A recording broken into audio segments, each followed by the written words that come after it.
Bon, super, on va baisser un peu la musique. Super, ça marche, avec un peu de retard, mais bon, voilà. Bonsoir à tous, merci de suivre cette dernière conférence de l'année, parce qu'après, moi je vais partir ailleurs, dans d'autres planètes. Et nous allons avoir une conférence un peu spéciale avec aussi quelques petites nouveautés, comme d'habitude, et quelques petites expériences délirantes, on va dire. Donc, la première, pour commencer, ben, j'espère déjà que vous avez bien, bien travaillé déjà les premières conférences, bien travaillé euh, ben, les tests, les plans, le plan vertical, les mesures, tout ça, parler avec vos anges gardiens. Ce soir, il va y avoir d'autres petites expériences et puis des codes nouveaux que les guides m'ont donnés spécialement pour cette conférence. Donc, c'est des codes, la plupart ne sont pas dans les livres, donc c'est des choses assez, on va dire, nouvelles, qui vont être dans d'autres livres, on va dire. Alors, si vous avez des questions par rapport à ce que vous avez vécu, vous pouvez les poser. On va peut-être pas y répondre tout de suite, mais elles vont être notées et on y répondra un peu plus tard, quand le moment sera venu. Donc, cette conférence a comme thème utiliser au mieux son clair ressenti. Il y a beaucoup de gens qui, disons, se demandent mais qu'est-ce qu'on peut faire quand on est clair ressentant? À quoi ça sert de passer une demi-heure ou une heure par jour à étudier cette méthode? Qu'est-ce que ça offre comme possibilité? Évidemment, quand on n'a pas acquis cette pratique, on ne peut pas envisager euh, la multitude de choses qu'on peut faire avec cette pratique. Et franchement, il y a une multitude infinie. C'est-à-dire que, comme sur l'image que j'ai mis en première de la conférence, là où on voit un alchimiste qui traverse le monde des illusions pour, on va dire, atteindre le monde de la causalité. Une fois que vous avez acquis le clair ressenti, vous rentrez dans un espace qui est difficilement concevable et qui est difficilement racontable. C'est pour ça que quand, dans tous les stages, je préviens les gens, je leur dis, écoutez, il va y avoir un problème, c'est que quand vous repartirez de ce stage, vous ne pourrez pas raconter ce qui s'est passé à vos amis, parce que c'est des trucs, c'est inracontable si on ne l'a pas vécu. On peut dire, si on ne l'a pas vécu, c'est difficilement, on ne peut pas y croire. Par contre, quand on l'a vécu, évidemment, quand on ressort du stage, on est transformé. Et je pense que les stagiaires qui m'écoutent ce soir, puisqu'il y en a quelques-uns, j'ai vu, pourront confirmer que, en général, on peut difficilement raconter ce qui se passe en stage, tellement il arrive des choses assez incroyables. Ben, c'est ce qui se passe quand, comme cet alchimiste, on traverse le monde des illusions, on va dire le voile d'Isis, pour aller voir ce qui se passe vraiment dans le monde des causalités et dans les mondes invisibles qui nous entourent. Donc voilà, c'était une petite image, c'était un petit clin d'œil.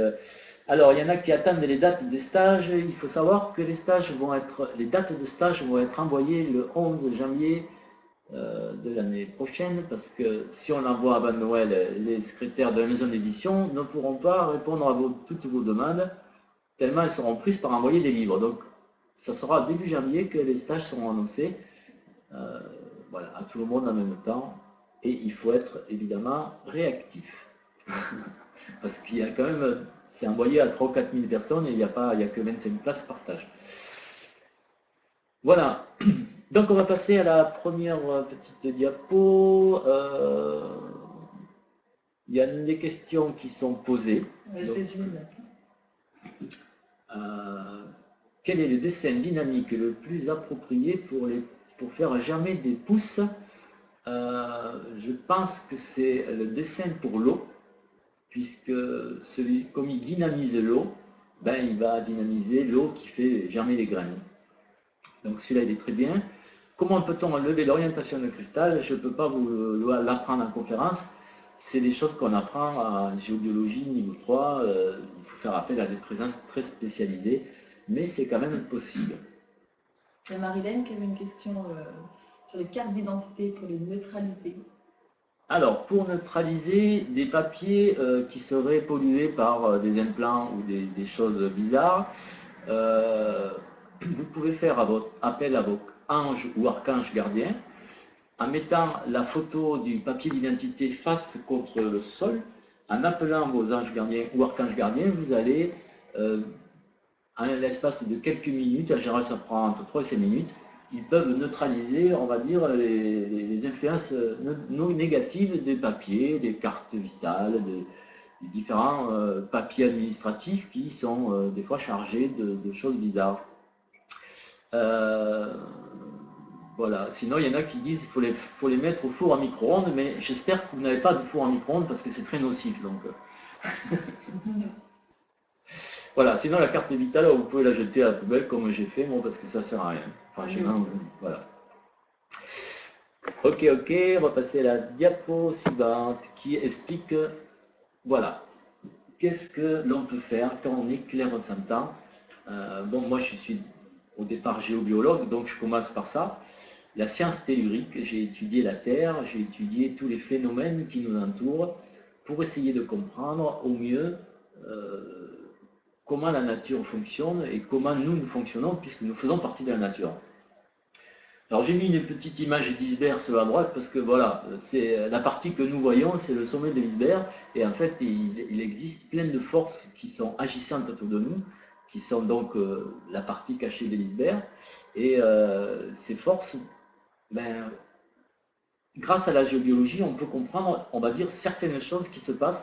Par exemple, un arbre très tordu comme celui que j'ai représenté sur la photo ou qui part en spirale, ben, c'est un arbre qui est posé sur un vortex et comme les vortex ils tournent, ça crée une énergie qui tourne, ben, si l'arbre pousse sur un vortex, non seulement il va partir en spirale, mais il va décupler sa force. Et donc, par exemple, là, c'était une glycine à Arles-sur-Tech, dans les Pyrénées-Orientales. La glycine est devenue tellement grosse qu'elle est devenue un arbre qui a broyé on va dire la tonnelle, tellement l'arbre était puissant avec l'effet du vortex. Donc, avec la géobiologie, on peut s'expliquer des phénomènes, on va dire, qui paraissent complètement surnaturels, on va dire, entre guillemets. En fait, ce qui est surnaturel, c'est simplement les choses qu'on ne comprend pas, sinon tout est naturel. Par exemple, l'arbre que je mesure donc sur l'autre photo, où on me voit en train de mesurer un arbre, ben, l'arbre, lui, il avait poussé droit, puis il a fait demi-tour, et il est reparti dans le bon sens. Quand j'ai vu ça, je me suis dit, mais pourquoi cet arbre, il a cette anomalie? Ben, en fait, en mesurant, je me suis aperçu qu'il y avait un réseau horizontal négatif. Parce que vous avez sûrement entendu parler des réseaux géobiologiques verticaux, donc qui forment comme des trames, mais il y a aussi de temps en temps, ils sont beaucoup plus espacés, mais des réseaux horizontaux, donc qui eux couvrent tout un espace horizontal. Si vous avez ça chez vous et puis que le réseau négatif, c'est pas bon du tout. Mais c'est quand même assez rare. Et là, ben, il y avait l'arbre, cet arbre-là était sensible à ce phénomène et l'arbre est parti, on va dire, il a essayé d'éviter le réseau, donc de repartir en arrière et il est remonté. Enfin, voilà le genre de phénomène qu'on peut découvrir. Ou alors sur l'autre photo de droite, en bas à droite, où on me voit en train de mesurer devant des ruches. Donc là, j'étais allé faire des études sur des ruchers millénaires en Espagne pour étudier comment les anciens avaient placé leurs ruches de façon à ce que les abeilles soient, on va dire, le mieux placées, le plus dynamisées, le plus protégées, qu'elles aient le taux d'immunité le plus fort. Et en faisant des études donc, sur des ruchers très anciennes, j'ai découvert qu'il y avait certains réseaux que les anciens avaient choisis, c'est le réseau Perret, pour placer leurs ruches, car ils s'étaient rendu compte qu'en plaçant les ruches sur des réseaux d'une certaine famille, eh bien, les abeilles étaient très contentes, on va dire, et beaucoup mieux protégées, beaucoup plus vivaces, etc. Donc ça, c'est des études avec les abeilles, car je suis aussi un petit peu apiculteur à méthode de loisir, entre autres fabricant de chouchen. Voilà, la petite hirondelle sur le côté, ben, c'était parce que il y a une anecdote aussi avec les hirondelles. Les hirondelles, un jour, je me suis aperçu qu'elles faisaient leur nid que sur des endroits négatifs. Et je me suis dit, mais comment ça se fait que les abeilles fassent et que les hirondelles fassent des nids sur des endroits négatifs, alors que dans la tradition, on dit que les hirondelles, quand elles viennent chez vous, ça porte bonheur. En fait, je me suis aperçu que les hirondelles, quand elles font leur nid, c'est sur un bras de cheminée, c'est-à-dire c'est un phénomène géobiologique négatif qui pourrait rentrer chez vous. et que quand elles font leur nid à l'endroit du phénomène, elles arrêtent le phénomène, et donc le négatif ne peut pas pénétrer dans votre maison grâce aux hirondelles. Donc les hirondelles, on pourrait dire, sont protectrices, et c'est pour ça peut-être que dans la tradition populaire, on dit qu'elles portent bonheur. Donc vous voyez, c'est plein de petits secrets comme ça, la géobiologie, qu'on apprend dans la nature, et on va en parler tout au long de la conférence pour vous expliquer tous les mystères qu'on peut découvrir. Pas tous les mystères, mais une partie des mystères qu'on peut découvrir avec la géobiologie. Mais avant de vous expliquer tout ça, il va y avoir déjà une petite expérience même une grosse expérience, ou on pourrait dire même un gros cadeau. Mes guides de l'intraterre ont proposé, quand j'ai préparé cette conférence, d'ancrer tous les habitats des gens qui m'écoutent actuellement. Bon, je ne sais pas si ça sera reproductible plus tard, pour les gens qui regardent ça en différé, mais en tout cas pour tous ceux qui m'écoutent maintenant, vous allez avoir un cadeau, c'est qu'on va faire une petite méditation ensemble de quelques minutes, et il y a des présences de l'intraterre qui vont venir chez vous, ancrer votre lieu au soleil central de la Terre. La dernière fois, à la dernière conférence, vous vous souvenez peut-être, nous avons fait, pour ceux qui ont écouté la dernière conférence, une petite méditation pour justement ancrer chaque personne au soleil central de la Terre. Et là, comme moi je suis très connecté à les êtres de l'intraterre, évidemment c'est eux qui me guident, eux ils souhaitent vous faire ce cadeau. C'est-à-dire que vous allez vous connecter à la photo qui est en bas à droite de l'écran. C'est la photo d'un temple très ancien qui se trouve en Inde.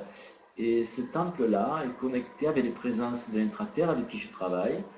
Et ces présences vont se manifester, c'est chacun d'entre vous, pour ancrer votre lieu, votre habitat, d'une façon extrêmement puissante. Je vous conseille même, si vous avez un biomètre, de mesurer la fréquence de votre habitation maintenant et de la mesurer dans 5 minutes ou dans 10 minutes, le temps qu'il le fasse, ça va prendre peut-être quelques minutes. C'est complètement étonnant, car quand un espace, une habitation est connectée avec cette puissance à l'intraterre, le niveau vibratoire de la maison monte considérablement. Donc voilà, ça c'est un des cadeaux qui va être offert pour tous les gens chez qui enfin, tous les assistants de cette conférence, les présences de l'intraterre vont se multiplier par plus de 100, puisque vous êtes 85 maintenant à regarder. Donc, de toute façon, ne vous inquiétez pas, de leur côté, ils sont nombreux aussi. Hein. Donc, on va faire une petite méditation ensemble. Moi, je vais voir si les présences sont prêtes. Alors, les présences me disent que vous allez vous connecter à cette photo en bas à droite. Et puis, donc les présences me disent que vous allez vous connecter à cette photo en bas à droite. Et puis, vous allez faire une petite méditation. Et vous allez sentir qu'il se passe quelque chose chez vous. Vous le sentirez peut-être après, quand ça sera fini, parce que ça va prendre quand même quelques minutes. Si vous n'êtes pas chez vous, vous pouvez par exemple visualiser votre maison et envoyer l'image télépathique de votre maison. Mais là, je ne suis pas sûr que ça va marcher. Mais en tout cas, vous pouvez au moins le faire là où vous êtes. Hein, on verra pour les autres. On va faire juste quelques sons de gong pendant la méditation. Et vous pouvez déjà, d'ores et déjà, vous connecter à cette photo, les présences de l'intraterre, attendent que je leur donne le feu vert. Donc je leur donne le feu vert pour aller chez tous les participants, faire une action d'ancrage de leur habitation, de façon à ce que vous viviez dans une habitation totalement ancrée et totalement vibratoire. Voilà, le feu vert a été donné. Si on est dans un immeuble, ça va ancrer tout l'immeuble. Ne vous inquiétez pas. Vous serez avec les guides.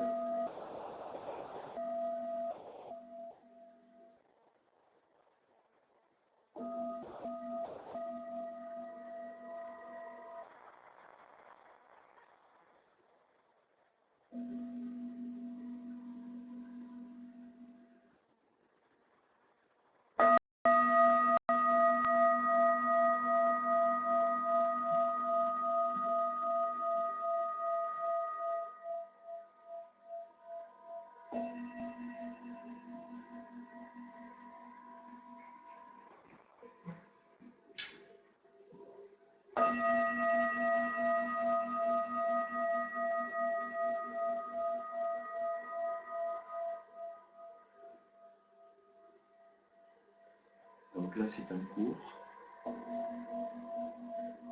Vous allez sentir votre plan équatorial qui va baisser, c'est normal. Vous allez être très ancré.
Voilà, restez connecté encore 2 ou 3 minutes.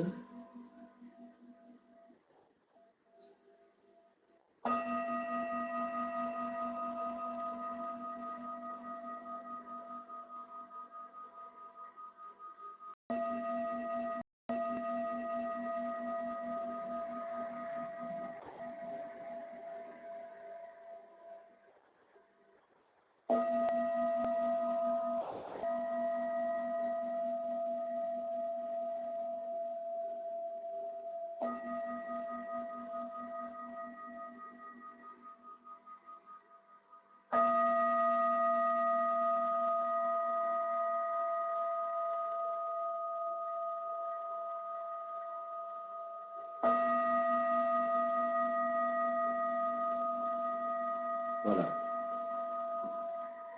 Donc là, on va pouvoir reprendre. Bon, donc les présences continuent à œuvrer chez chacun d'entre vous, mais le temps de concentration nécessaire pour la connexion est maintenant atteint. Donc pratiquement tout le monde a une présence de l'intra-terre qui est en train de finaliser quelque chose dans sa maison. Vous pouvez le sentir pour ceux qui ont acquis la méthode de mesure du plan équatorial. Vous pouvez le sentir parce que votre plan équatorial, il doit être, on va dire, au niveau de vos cuisses. Il est au moins 20 cm ou 30 cm en dessous de la taille. Si c'est le cas, ça veut dire que ça a marché pour vous, mais normalement, ça a dû marcher pour tout le monde. Hein. Donc, j'ai contrôlé pendant cette expérience avec les guides ce qui se passait. Et apparemment, pour tout le monde, il y a eu une action qui a été réalisée. Donc, voilà, 20 cm au-dessus du plan équatorial, ben, c'est que ça a bien marché. Donc, évidemment, vous allez mesurer plus tard peut-être le niveau vibratoire de votre maison. Sachez que si vous mesurez avec un biomètre, que vous trouvez des valeurs entre 5 et 10 000%, ça peut être tout à fait normal. J'ai fait des expériences avant de vous proposer cet équilibrage, on va dire, hein, et ça monte assez fort en fréquence. Ça ne résout pas tous les problèmes, hein, mais je ne peux pas à distance résoudre tous les problèmes qu'il peut y avoir dans vos habitations. Hein. En tout cas, là, c'est quelque chose que tout le monde peut avoir chez lui, c'est un bon ancrage de son lieu. Et vous le savez peut-être, actuellement, il y a des transformations planétaires qui font qu'il vaut mieux être très très ancré vers le centre de la Terre, de façon à ne pas être trop ballotté par toutes ces transformations. Donc voilà, c'était un petit cadeau d'entrée de conférence pour tous ceux qui ont eu la patience d'attendre et de nous rejoindre ce soir et de partager avec nous ce moment voilà, de découverte, d'expérience un peu extraordinaire, on va dire, de temps en temps. voilà, on va continuer sur la géobiologie sacrée. Évidemment, donc, si je reviens un peu en arrière, oui, j'avais pas quand même peut-être fini de parler, c'est que on va dire les techniques, les méthodes de clair ressenti vont vous permettre, pour ceux qui les maîtrisent, de pouvoir mesurer chez vous la vibration de votre maison. Est-ce qu'il y a des réseaux négatifs? Est-ce qu'il y a des mémoires négatives dans les murs? Est-ce qu'il y a des cours d'eau souterrains? Est-ce qu'il y a des points géopathogènes au niveau des lits ou des endroits où vous dormez? Tout ça, c'est des choses qu'on peut mesurer facilement avec le clair ressenti. Et disons que ça vous rend un peu autonome, même si vous n'êtes pas géobiologue, au moins vous pouvez mesurer. Et si quelqu'un qui se dit géobiologue intervient dans votre maison, vous allez pouvoir mesurer s'il est efficace ou pas, ou si c'est un charlatan, parce que dans ce domaine, il y a évidemment beaucoup de gens qui se prétendent géobiologues qui ne le sont pas. Donc c'est très important de vivre dans une maison équilibrée. Et grâce au clair ressenti, vous pouvez y arriver assez facilement si vous pratiquez. Il faut commencer par soi-même, on va dire, et par sa maison. Ensuite, la géobiologie sacrée. La géobiologie sacrée, ben, il faut savoir que les anciens,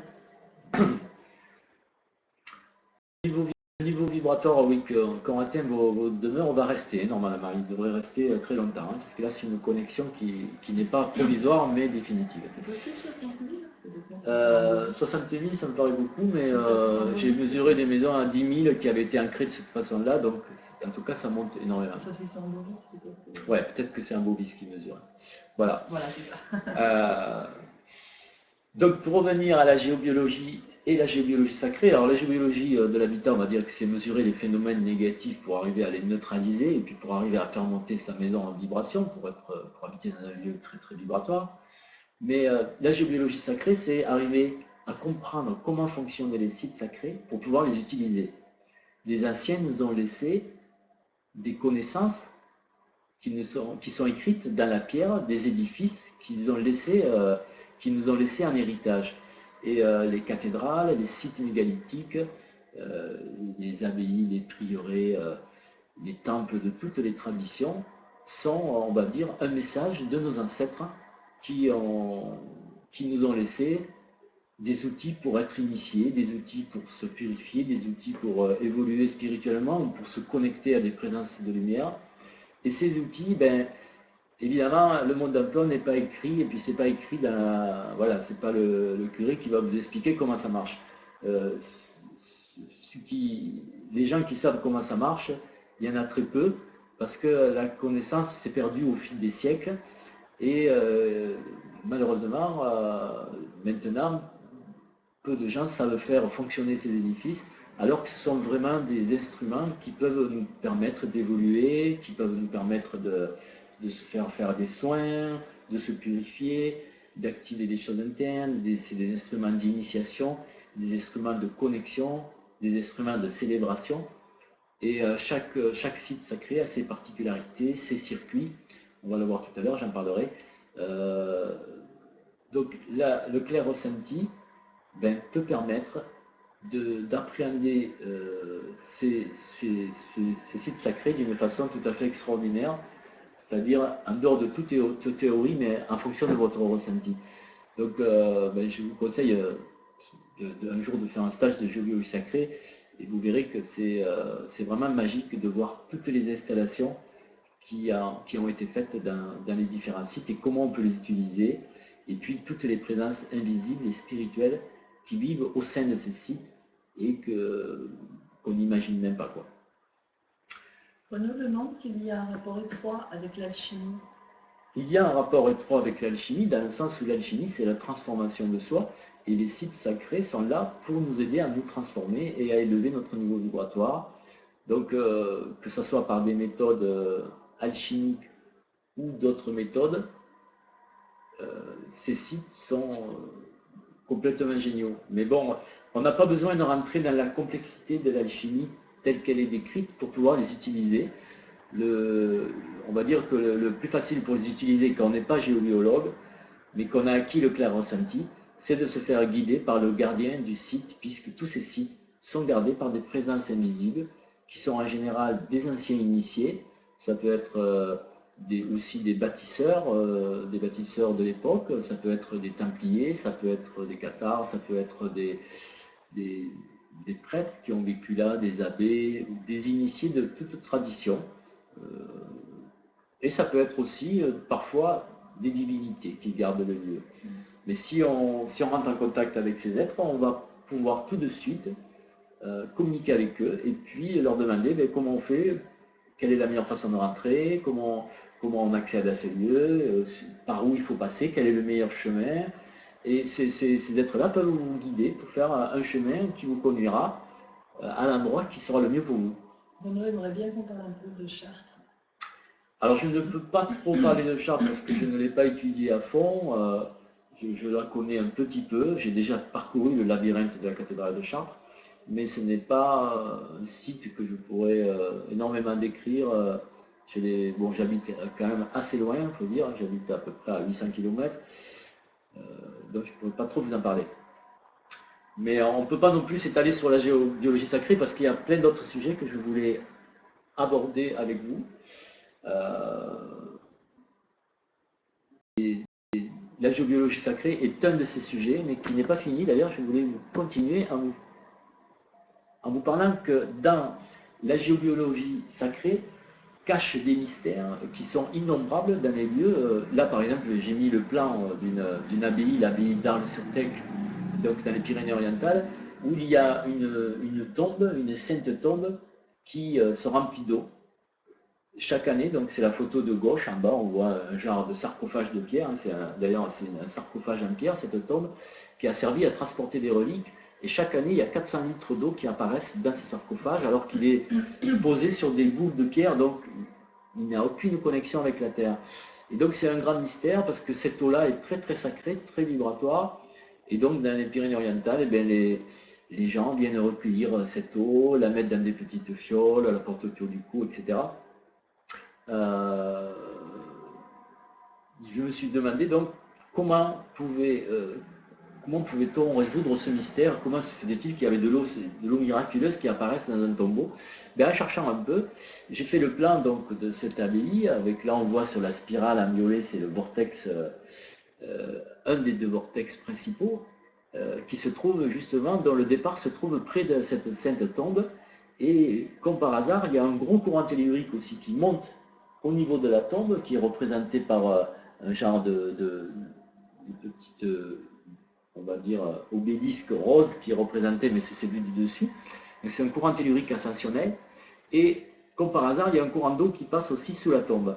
Donc en fait, après moult recherches et communication avec les gardiens, j'ai compris que l'eau, en fait, les éthers d'eau, comme il y a un courant d'eau souterrain qui passe sous la tombe, les éthers de l'eau étaient aspirés par le vortex et par le courant tellurique, par le courant ascensionnel, et donc se condenser à l'intérieur de la tombe pour finir à se transformer en eau. Et pourquoi cette eau était si vibratoire? C'est parce que, entre autres, ce sarcophage de pierre a contenu des véritables reliques très puissantes en fréquence, en vibration.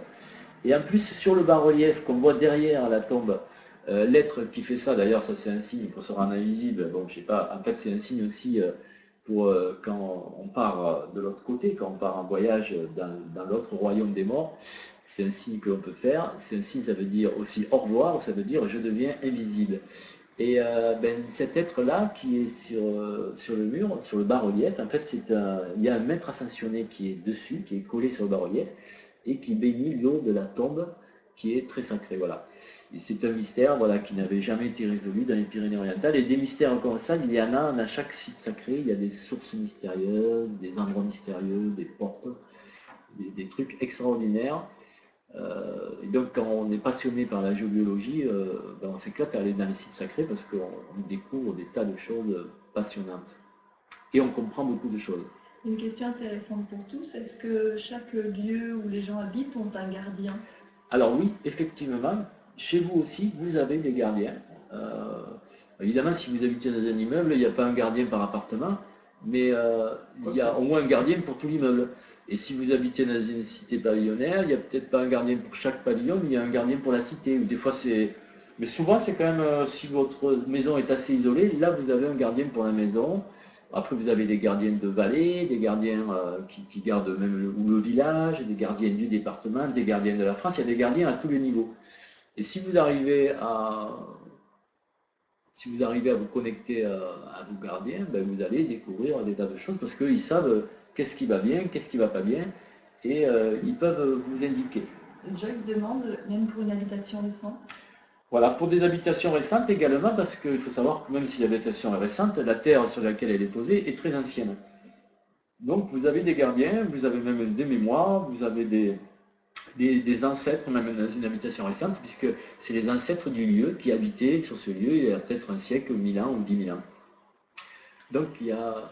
Pour revenir à la géologie sacrée, Jean-Luc demande pourquoi certaines dates l'on remonte et pourquoi pas toujours.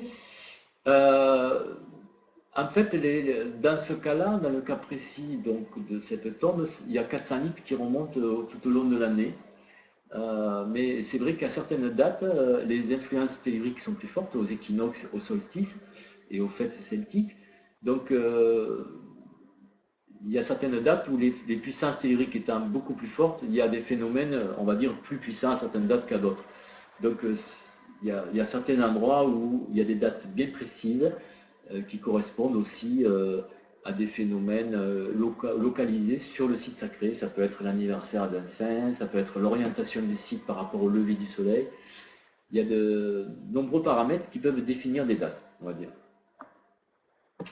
On continue avec la géobiologie et l'architecture, parce que ce qui est intéressant aussi dans la géobiologie, c'est d'étudier pas que les sites sacrés, mais aussi toute l'architecture. Par exemple, les ponts sont toujours construits sur les anciens ponts comme Milan, il y a des phénomènes. Mais moi, j'ai étudié surtout les châteaux.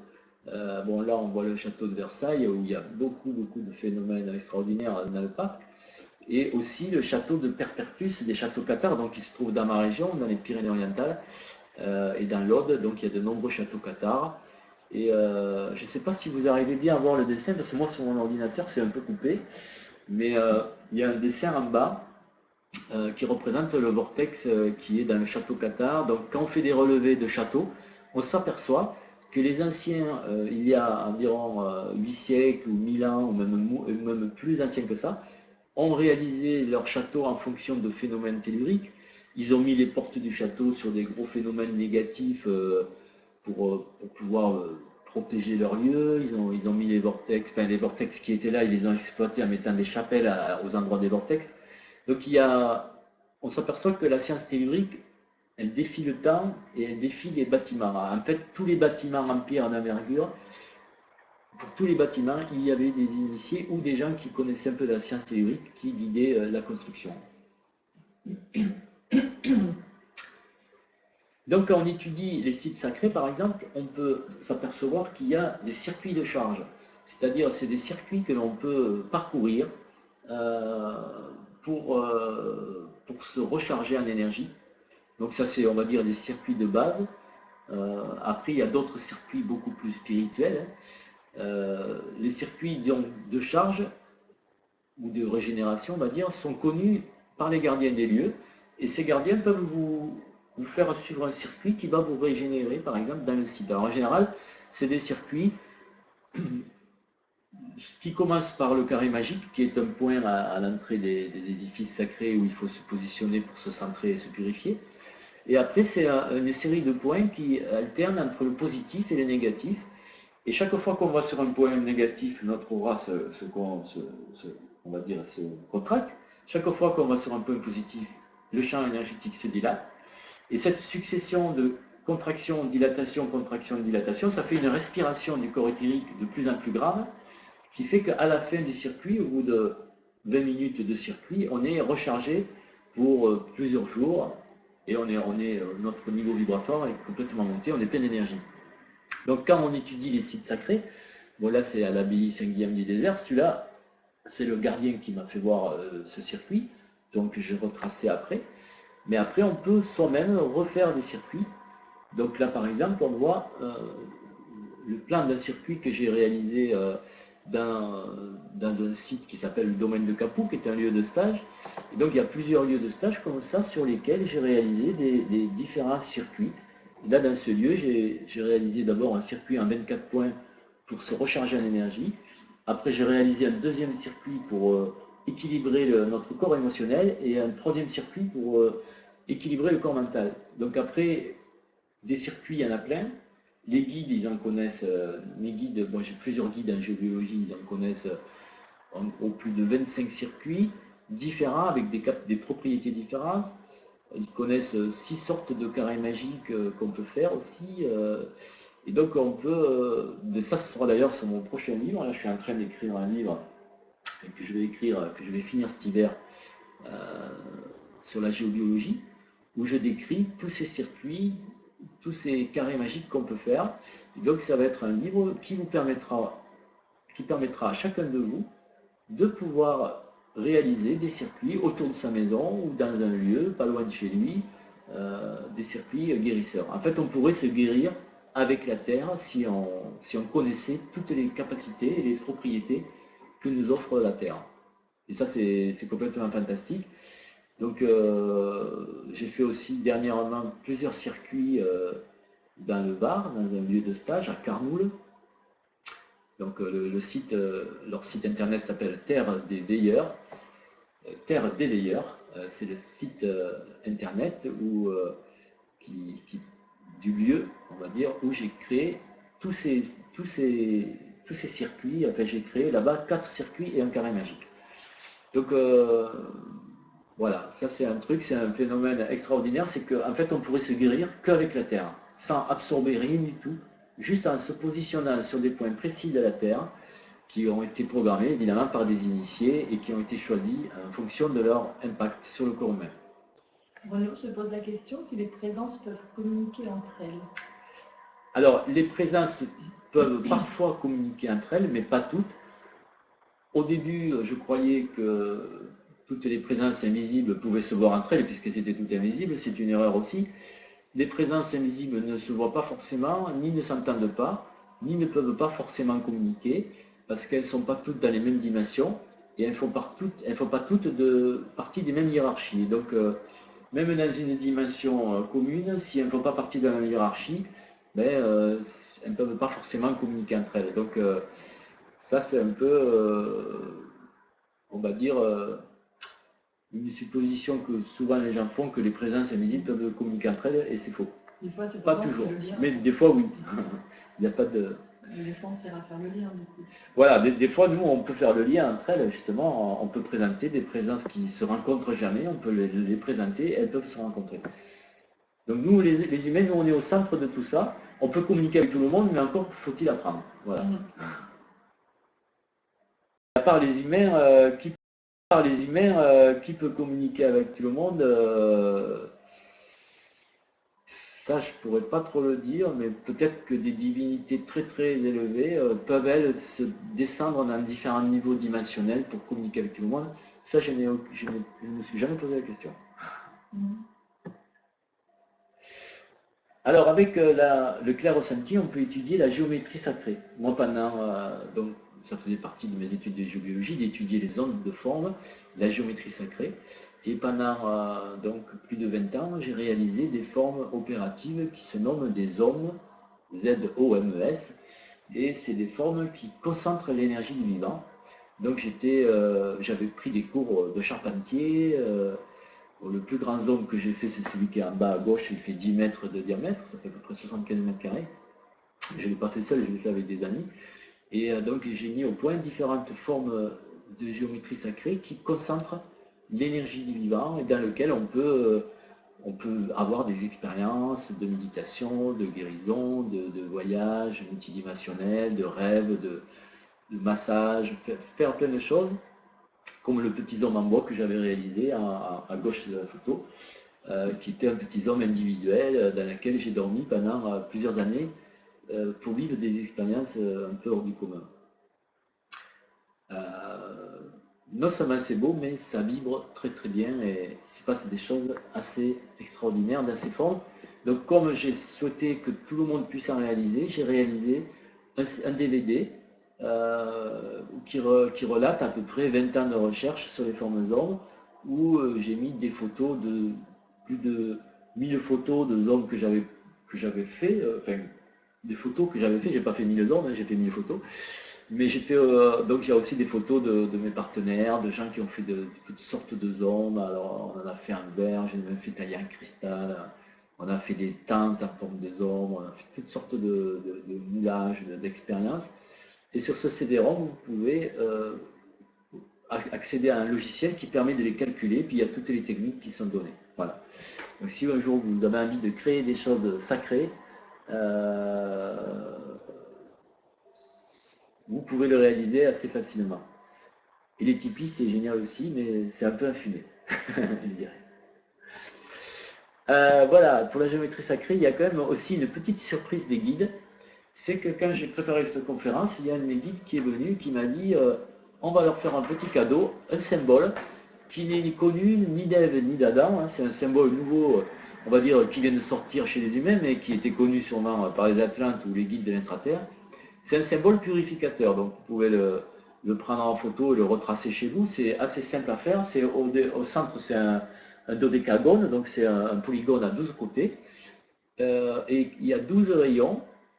Et au bout de au bout de 8 des rayons, il y a un heptagone, c'est-à-dire c'est un polygone à 7 côtés. Et puis sur 4 lignes, il y a un genre de forme qui ressemble à une coupelle. Donc si vous reproduisez ce symbole, vous pouvez purifier des tas de choses, de tas d'objets que vous pouvez poser sur ce symbole. Par exemple, vous avez des cristaux, des bijoux. On voit souvent en stage que les bijoux sont chargés. Vous pouvez poser des bijoux, des cristaux, des pierres. Tout ça, ça va être purifié par le symbole à un espace de 10 minutes. Mais vous pouvez aussi mettre le symbole au-dessous de vous. Donc j'ai fait l'expérience pour purifier votre roi. Ça marche aussi.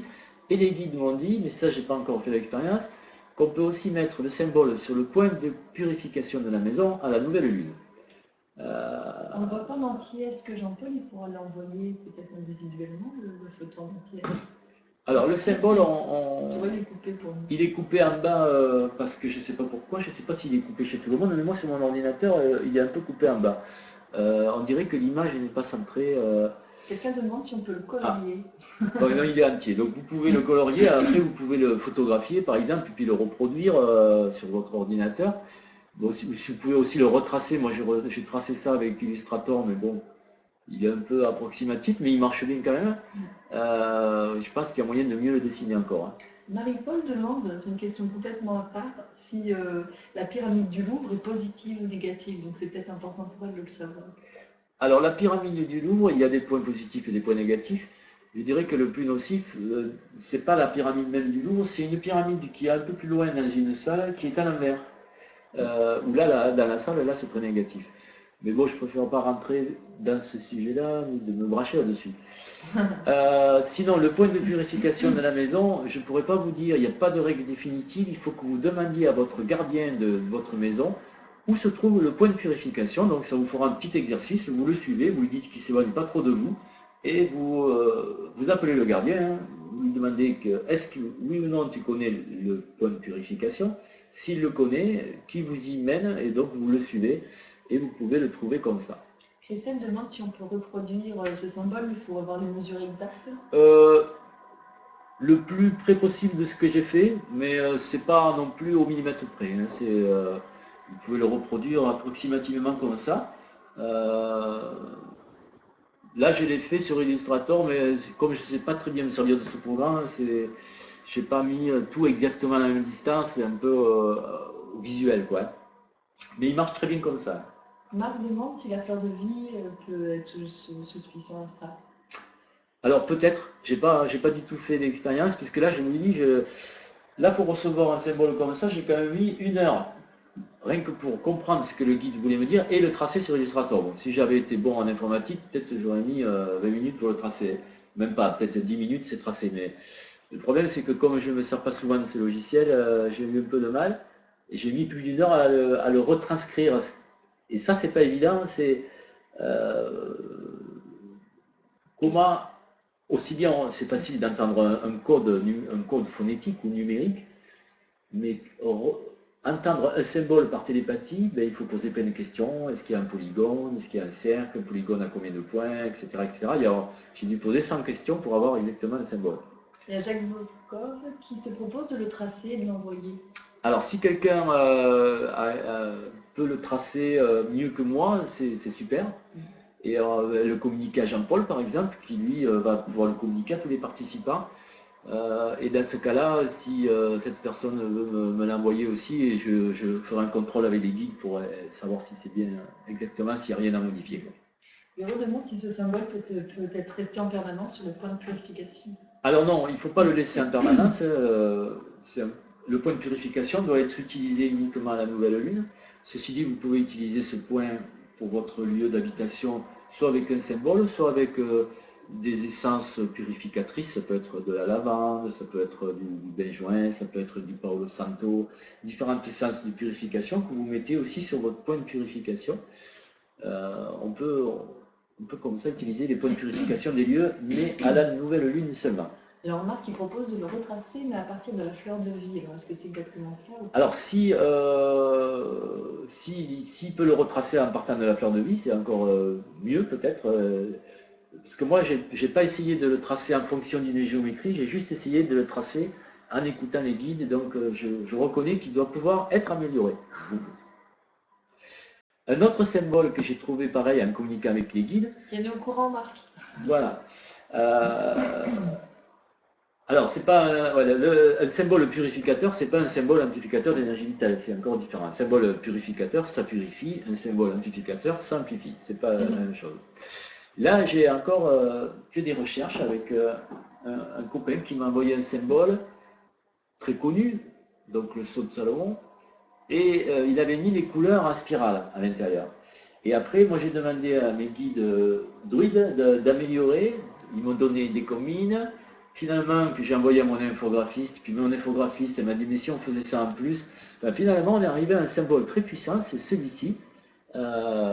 C'est un symbole qui apparemment est très puissant pour neutraliser tout ce qui est électronique, téléphone portable, ordinateur.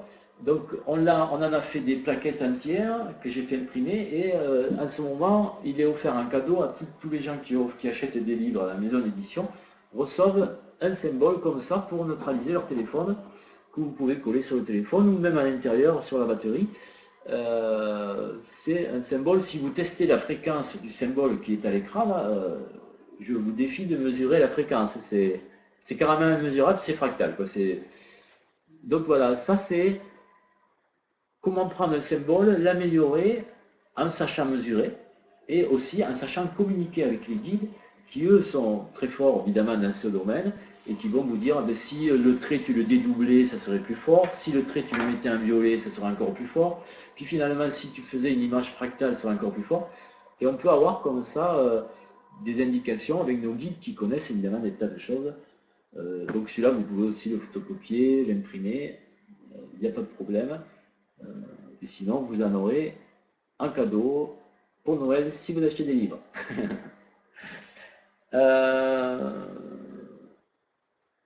Voilà, vous pouvez faire contrôle d'écran, print screen, voilà, et vous imprimez votre symbole à partir de l'image que vous avez là. Est-ce qu'il est plus fort que le 545? Alors, il est plus fort que le 545, il n'a pas tout à fait les mêmes fonctions. Il est complémentaire. Moi, sur mon téléphone, j'ai mis les deux. Donc, j'avais le 545, j'ai rajouté celui-là. Après, j'ai mesuré que celui-là et que le 545, celui-là était plus fort. Mais quand il y avait les deux, ça a rajouté, c'était encore plus fort. Donc, voilà. Sur les delphines. En plus, il est super beau, ouais. Voilà, donc ça, c'est encore des choses qu'on peut apprendre avec la géométrie sacrée. Je ne sais pas si je vais voir au bout de la conférence, parce qu'il y a beaucoup de choses à dire. Alors, on change de sujet. Les pollutions. Quand on sait mesurer les pollutions qui nous entourent. Et donc, on s'aperçoit qu'on se fait plomber de tous les côtés par des antennes et des technologies incontrôlées. Mais, comme on sait mesurer, on sait aussi utiliser son pouvoir créateur pour neutraliser les antennes. Donc, j'ai donné des méthodes, soit dans mon site internet, soit dans les vidéos, pour neutraliser les antennes. Mais là, je vais vous donner une autre méthode, puisqu'en fait, il y a une dragonne qui s'est présentée à moi alors que je je préparais cette conférence, qui m'a dit, si tu veux, je suis d'accord pour donner mon nom, afin que chaque personne m'appelle, parce qu'elle sait neutraliser les antennes. Alors bon, il ne faut pas l'envoyer sur une méga antenne militaire bardée de radars, mais si vous avez un château d'eau avec des antennes ou des antennes isolées pas loin de chez vous et que vous les neutralisez, ben vous pouvez appeler Xinour. Donc c'est cette dragonne solaire de la 24e dimension qui est d'accord pour donner son nom à tout le monde. Donc c'est très rare qu'une dragonne soit d'accord pour donner son nom à autant de personnes en même temps. Euh, donc voilà, vous pouvez l'appeler et elle vous neutralisera l'antenne et vous pourrez mesurer avant et après. L'antenne sera neutralisée. Évidemment, vous pouvez la remercier en lui faisant des offrandes, le feu du cœur, des câlins, du miel, du chocolat. Voilà, j'ai demandé ce qu'elle préférait, c'était du miel. Et voilà, et j'ai mis d'ailleurs une photo en bas qui a été prise en Bourgogne où on voit carrément des vignes avec une antenne qui venait d'être posée près des vignes. Et toutes les vignes autour de l'antenne, donc sur la photo de droite en bas, on voit que toutes les lignes ont été ratatinées. Alors quand les gens disent que les antennes, ça ne fait pas de dégâts, il n'y a qu'à regarder ce que ça fait dans la nature. Hein. Donc tous les gens qui savent mesurer, comme vous avez maintenant aussi les capacités de neutraliser des choses et d'être un petit peu, entre guillemets, les gardiens de la Terre, de neutraliser les pollutions qui vont... et à ce moment-là, vous allez rendre service à tous les humains et à tous les esprits de la nature, évidemment, qui sont gênés par ces fréquences négatives. Donc voilà, cette dragonne, on peut la remercier. Elle s'est déclarée volontaire pour nous aider. Renaud voudrait savoir quand est-ce que sort ton prochain livre. Alors, le prochain livre sort au printemps. Je vais l'écrire cet hiver en Guadeloupe et je reviens au printemps avec un livre de géobio terminé. Voilà. Qui est déjà à 80% écrit, mais les 20% qui restent, c'est les plus durs. Alors, il y a d'autres présences, parce que là, ça va être le festival des cadeaux ce soir. D'autres présences, alors que j'étais en train d'écrire un petit article. Enfin, je préparais des images sur l'eau pour expliquer que l'eau, on peut protéger l'eau de notre planète. Nous sommes donc des gardiens de la Terre quand on a un certain niveau de ressenti et que on peut dynamiser l'eau des torrents, dynamiser l'eau des sources, purifier les sources. On peut agir, donc nous ne sommes pas impuissants par rapport à tout ça. Et donc, au moment où je préparais ça, il y a une divinité de l'intra-terre. Là, c'est carrément une divinité de la 23e dimension qui se nomme Sabaya. Cette divinité, vous ne la trouverez pas dans l'explorateur, puisque dans mon explorateur, j'ai donné que les 24 divinités terrestres. Je n'ai pas donné le nom des divinités de l'intra-terre, ni autour de la Terre, qui ne souhaitaient pas être, on va dire, dévoilées. Et là, Sabaya, cette divinité, s'est proposée volontaire pour dynamiser les torrents, les lacs, les rivières, car elle a des capacités, cette divinité a des capacités extraordinaires, dont je n'ai pas le droit de parler vraiment, mais je peux vous dire que si vous l'appelez et que vous lui demandez, donc quand vous l'appelez, vous faites bien le moudra d'appel pour être sûr que ce n'est pas n'importe qui vient. Donc le moudra d'appel, vous vous rappelez, la dernière conférence, on en a déjà parlé. Donc quand vous appelez cette divinité, si vous êtes au bord d'un torrent, ben voilà ce que vous pouvez faire. Déjà, vous mesurez la vitalité de l'eau. Est-ce que l'eau vibre à 100%, 200%, 500%, 1000%? Si vous trouvez que l'eau n'est pas très vibratoire, vous appelez cette divinité. Et l'idéal, évidemment, c'est de l'appeler en amont, c'est-à-dire à un endroit le plus haut possible dans le torrent. Elle va faire une installation sur le torrent qui va dynamiser l'eau. Et genre, il lui faudra que quelques minutes pour mettre l'installation en place. Et au bout de, disons, 10 minutes, vous remesurez l'eau du torrent, vous allez voir, le torrent aura augmenté en fréquence. Vous pouvez faire ça aussi dans des rivières, dans des lacs. Évidemment, dans la mer, je ne pense pas que ça marcherait, la mer c'est trop grand.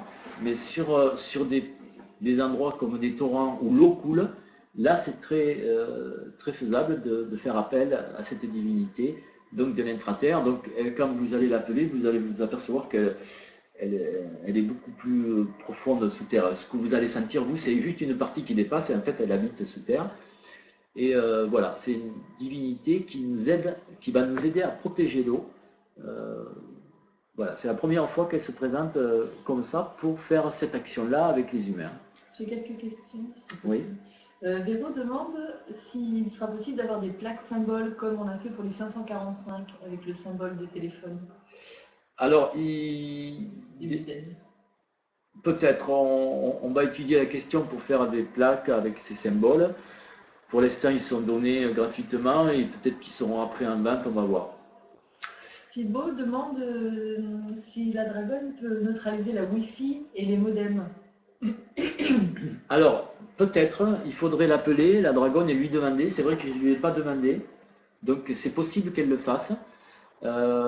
Sinon, je vois qu'il y a d'autres questions sur la divinité, Sabaya. Donc, elle, un peu, si elle dynamise l'eau, il vaut mieux la mettre au plus haut possible du torrent, on va dire. Elle, l'eau, quand elle est dynamisée, elle va garder son énergie un long moment, mais après, si par exemple, au-dessus du torrent, il y a des lignes de tension qui passent, le torrent peut baisser en fréquence énergétique aussi. Je pense qu'elle agit sur les rivières souterraines, puisque c'est une divinité de l'intraterre. Sur les puits, sûrement. Les châteaux d'eau, je ne crois pas. Non, les châteaux d'eau, je ne crois pas, mais les puits, sûrement. Pour les étangs d'eau stagnante, faut voir. Là, il faudra voir avec elle. Ouais. En tout cas, pour les puits, c'est quasiment sûr qu'elle peut dynamiser les puits aussi. Au sujet aussi de la dragonne, Auria demande si les éoliennes sont néfastes dues aux ondes de forme de leur pale pointue. Alors, les éoliennes qui produisent de l'électricité sont néfastes, évidemment beaucoup moins que les centrales nucléaires, hein, mais sont néfastes pour les oiseaux, pour la terre, parce qu'il y a des dizaines de tonnes de béton pour les fixer au sol qui ne seront jamais enlevées. Et puis néfastes aussi par rapport aux champs magnétiques qu'elles émettent à plusieurs dizaines, voire centaines de mètres. Ça, peut-être que la dragonne pourra le purifier, enfin, neutraliser le champ magnétique, on va dire, des éoliennes. C'est possible, il ne s'agit pas de demander tous les détails. Ça sera à vous de communiquer et puis peut-être d'échanger là-dessus. Alors, on continue avec un nouveau truc qui vient de sortir aussi, pendant que je préparais la conférence, évidemment. Alors, à chaque fois, il y a des présences qui sont là. Donc là, c'était mes guides du corps humain. Ils m'ont dit, mais on peut aussi purifier l'eau de son corps. Alors bon, moi je connais des méthodes pour purifier l'eau de son corps en appelant certaines présences spécialisées. Mais là, ils m'ont dit, non, non, ça sera un code. Donc on l'a essayé, évidemment, on va vous le redonner. Hein. C'est le code Room Light. Donc là, je ne vous conseille pas de le faire tout de suite parce que il vaut mieux faire cette purification dehors et les pieds sur la terre. Hein. Donc là, si vous êtes dans la maison devant votre ordinateur, ce n'est pas le meilleur moment. Par contre, demain, vous pourrez essayer de le faire en prononçant 3 fois ce mot-là à haute voix. Le corps va enclencher automatiquement un processus de nettoyage pendant 22 minutes. Alors, ce que vous pouvez faire afin de ne croire en rien, c'est ce que je vous conseille, hein, c'est de tester sur un biomètre à 100%. Bon, vous voyez, moi j'ai toujours mon biomètre à 100% en face de moi parce que je teste avec ça des milliers de choses. Et donc, sur ce biomètre, vous testez le taux de pureté de l'eau de votre corps. En mettons, vous allez trouver 65%, ok. Vous dites 3 fois le code Room Light, vous attendez 22 minutes en vous baladant dehors dans la nature, et là, ben, vous testez après 22 minutes, vous allez voir, ça risque de passer de 65%, ça risque de passer à 85-90%. Ça, c'est à peu près le genre de résultat que vous pouvez avoir, on va dire, en moyenne. C'est vrai qu'on pense rarement à purifier l'eau de son corps. Est-ce que tu peux donner la définition phonétique du mot? Alors, la phonétique, c'est, je l'ai écrit d'ailleurs, c'est Room Light. Voilà, Room Light. Alors, si je le dis 3 fois, ça risque de déclencher le truc chez moi. Non, je ne l'ai pas dit 3 fois de suite, ça va. Donc, parce que c'est écrit avec un N, mais ça se prononce avec un N. C'est bien ça? Non, en fait, je me suis trompé, ouais. C'est Rune. Rune, pas. J'aurais dû mettre un N à la phonétique. Là, j'ai fait une petite erreur d'orthographe. C'est Rune, et puis après, Light. Voilà. Donc vous allez voir, parce que quand vous allez le dire, ce code, vous allez sentir évidemment votre énergie qui va se modifier en vous, et vous allez pouvoir mesurer aussi l'efficacité du code. Donc on l'a testé, ça marche. On demande si les pieds doivent être nus, c'est préférable. Ben, les pieds nus, il ne faudrait pas que s'il gèle et que vous attrapiez la crève, c'est pas bon non plus. Hein, les chaussures, ça doit pas être intéressant. Moi, je pense que les pieds au sol, déjà, si on marche, même si on est à des chaussures, à partir du moment où on a les pieds en contact avec la terre, c'est pas l'épaisseur de semelle qui va freiner la purification. Mais disons qu'il ne faut pas faire ça dans une maison qui est isolée du sol, en fin de compte. Quoique maintenant, votre maison est bien ancrée, normalement. Hein. Vous pouvez peut-être le faire.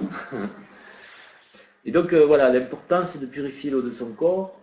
Ben, c'est très important puisqu'on en a quand même 65%, donc il y a beaucoup de mémoire et d'émotions qui peuvent se stocker donc, dans l'eau du corps, donc c'est un soin assez important. Ça, c'est des choses que vous pouvez mesurer aussi avec le clair ressenti.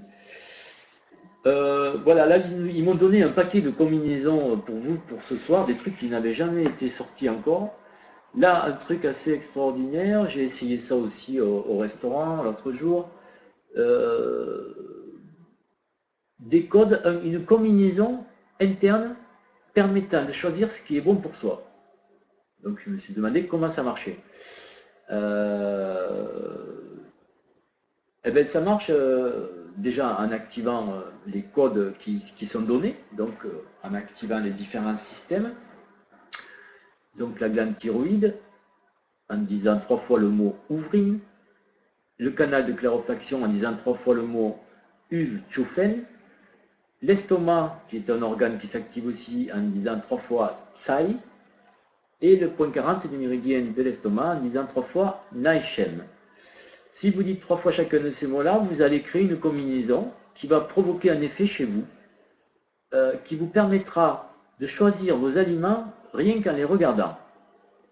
Alors vous allez me dire, comment ça se passe? Mais c'est simple, quand vous allez regarder un truc, quand vous allez regarder un aliment, vous allez avoir des sensations.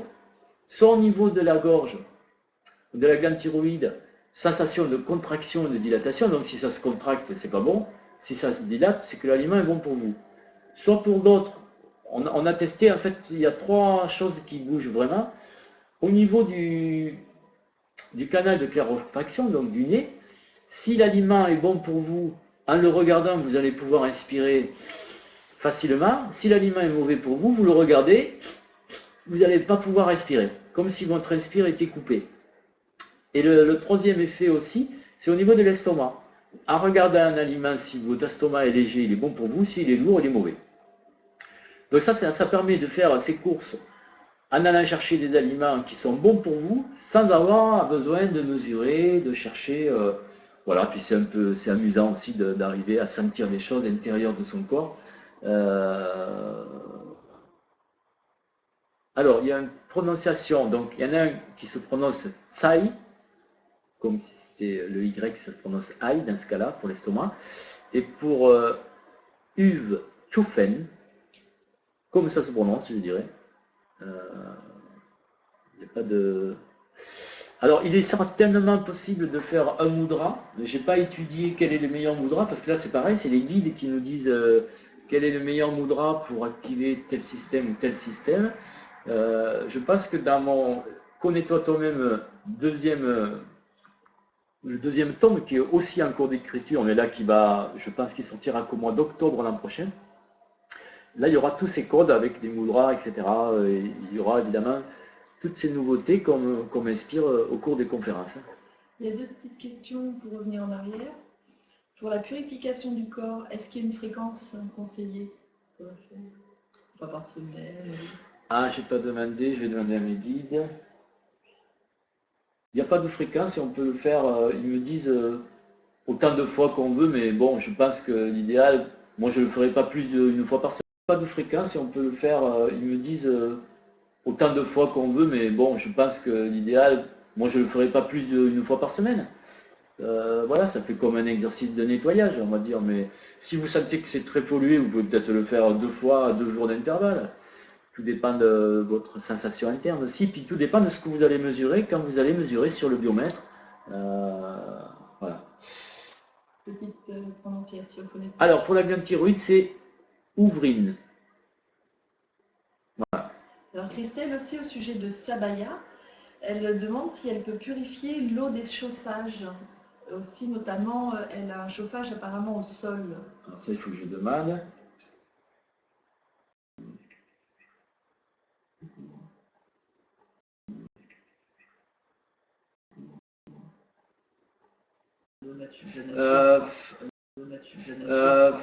Elle dit que le problème, c'est que comme l'eau elle est dans un circuit fermé, c'est pas son domaine. C'est pas trop son truc, on va dire. Voilà. Alors, comment mesurer avec un biomètre? Eh bien, c'est facile. Voilà, vous avez un biomètre, par exemple, comme ça, et après, avec le doigt, vous passez dessus en disant, par exemple, taux de purification de mon corps, taux d'immunité globale. Donc, voilà, je suis à 90, taux de purification du haut du corps, je suis à 85. Et on peut, moi je le sens avec le doigt, mais on peut le faire avec un pendule, avec ce que vous voulez, avec des baguettes. Le tout, c'est de poser la bonne question. Et d'avoir sa question en tête quand on mesure. Et garder la même pour faire des comparaisons avant et après. Et donc, c'est toujours intéressant, avant de faire des expériences, de mesurer avant et après, de façon à voir l'effet de l'expérience que vous avez fait, si c'est valable ou pas, si vous pouvez le refaire. Alors, encore des expériences à faire dans votre jardin, là, ce coup-là. Parce qu'on fait aussi des stages de nature et géobiologie. Donc là, en général, c'est guidé par les druides qui nous enseignent des tas de choses. Et là, il y a encore un cadeau. C'est une dragonne qui a été d'accord pour donner son nom. C'est une dragonne c'est une dragonne de l'intraterre qui est liée à l'élément terre, parce que dans l'intraterre, il y a des dragons du feu, de l'eau, de l'air, de la terre. Et celle-là, elle a la capacité de fertiliser les lieux. Donc, elle purifie le lieu et elle le fertilise. C'est-à-dire que si vous avez un petit potager, en maxi 800 mètres carrés, ce qui fait déjà pas mal pour la dragonne, mais elle peut aller jusqu'à cette taille maximum, hein. Elle peut venir purifier le lieu, parce que vous savez, dans les lieux, il y a toujours des mémoires, des choses un peu négatives dans le sol. Donc, elle va purifier ça et en plus, elle va augmenter le taux de fertilité. Mais là, c'est pareil. Vous allez tester sur un biomètre à 100% le taux de fertilité de votre jardin, de votre champ, et vous allez la faire intervenir. Elle va augmenter le taux de fertilité. Donc ça, on l'a fait de nombreuses fois en stage nature et géobiologie. Dans ces stages-là, c'est un des premiers stages d'ailleurs que je vais animer, ou le second stage que je vais animer l'année prochaine, on étudie comment soigner la nature, comment soigner les arbres, comment faire un potager, comment soigner les abeilles, comment, quand on est viticulteur, faire du bon vin, quand on est arboriculteur, où planter les arbres, enfin, toutes sortes de choses pour soigner la terre, pour soigner la nature. Marie demande qu'est-ce qu'on sent avec le doigt quand on passe sur le biomètre? Ça dépend des personnes. Alors, ça dépend des personnes. Quand on passe avec un biomètre sur le doigt, on peut sentir soit une différence de niveau, comme si là c'était rempli, puis là c'était vide une fois qu'on sort de la mesure. Soit on peut sentir des picotements, soit du froid. Aussi, ça marche. On peut sentir des tas de choses différemment. Donc, si vous êtes bien concentré, vous allez. Moi ça me fait comme une sensation d'électricité qui passe dans mon doigt, mais en plus, un son dans l'oreille. C'est-à-dire, j'entends dans l'oreille, ça me fait un clic. Voilà, c'est pratique et j'ai le clic, on va dire. Je redemande qui est-ce qui peut nous guider pour trouver le point d'offrande? Alors, pour trouver tous les points, que ce soit les points d'offrande, de dynamisation, de protection, le point des ancêtres, le point des 4 éléments, le point des 4 directions, il y a plus de 15 points différents autour d'une maison. C'est toujours.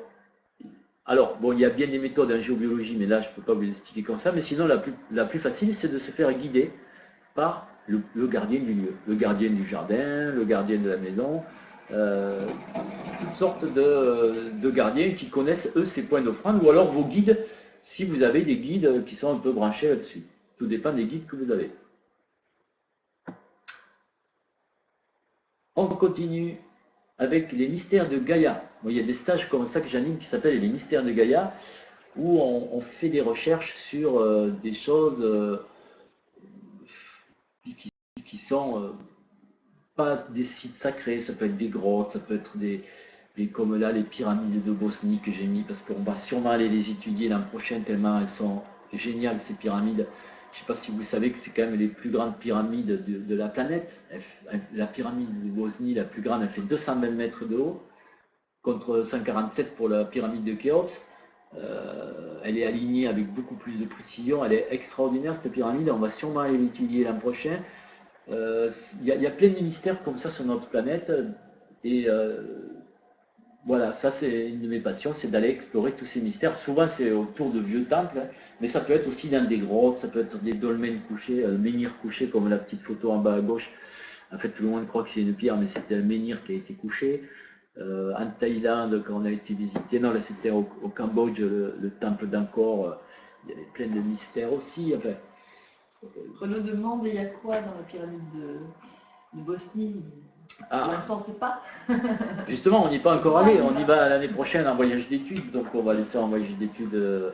On va rencontrer les chercheurs qui ont l'air fort initiés aussi de ce côté-là. Et on vous racontera tout ça prochainement.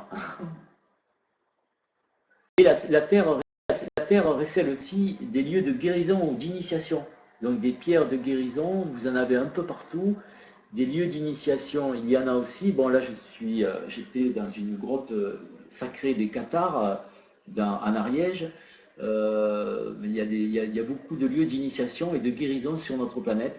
Et là aussi, c'est des choses qu'on peut apprendre à découvrir avec le clair ressenti. On ne va pas s'attarder parce que là, je vois que le temps avance. Christelle a une petite question. Est-ce qu'on peut demander à son corps un signe physique pour faciliter les mesures, comme avoir un protocole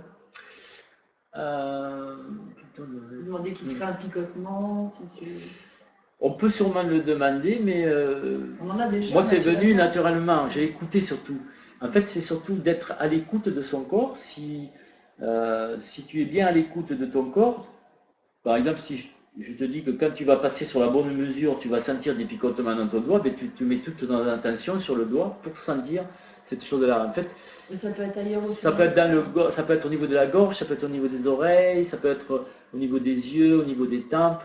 Il y a toujours des petits signes dans le corps et qui ne sont pas identiques pour tout le monde. C'est pour ça que, bon, dans les stages, on partage tout ça. Le principal, c'est que vous ayez trouvé, vous, votre signe, on va dire. Voilà, mouiller le bout du doigt, peut-être ça peut vous rendre plus sensible. En tout cas, pour le clair ressenti, c'est vrai qu'on a les mains mouillées, on sent plus facilement. Ouais. Donc, l'entraînement, il faut s'entraîner une demi-heure par jour, voire 1 heure, si vous êtes passionné comme moi. Et puis, voilà, si vous entraînez à communiquer avec vos guides, il faut savoir que c'est vos meilleurs conseillers. Entraînez-vous avec votre ange gardien ou avec le gardien de votre maison. Eux, ils peuvent vous guider. Après, vous allez rencontrer d'autres guides plus spécialisés qui connaissent des symboles, qui connaissent des mots. On est entouré d'intelligences qui vivent dans d'autres dimensions et c'est ça qui est fantastique, c'est ça qu'il faut se dire, c'est qu'on peut communiquer avec ces intelligences et du coup la connaissance est inépuisable, elles ont une connaissance inépuisable.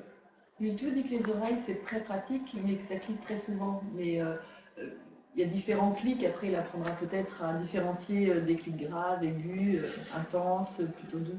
Oui, il y a déjà, et puis ça dépend sur quelle attention on se porte.